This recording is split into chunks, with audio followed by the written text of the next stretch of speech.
چاہتے ہیں کہ عورت اور بچے ترقی حاصل کریں تو ہمیں ان کی مشکلات کو سمجھنا ہوگا۔ محفوظ ماحول کی کمی، مالی مشکلات، تعلیمی اداروں کی کمی، یہ سب عورتوں کے راستے میں آنے والے مشکلات ہے۔ ہمیں اسے دور کرنے کے لیے لڑکیوں کو محفوظ اسکول کے مالی مدد، اسکالرشپ پروگرام وغیرہ شروع کرنا ہوگا۔ والدین میں بیداری لانی ہوگی، ان کو یہ سمجھانا ہوگا کہ بیٹی کی تعلیم ذمہ داری نہیں بلکہ سرمایہ کاری ہے۔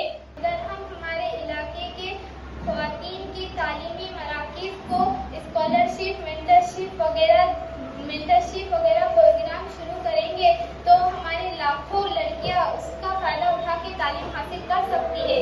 آئیے ہم یہ عہد لیتے ہیں کہ عورتوں کو اس لیے نہیں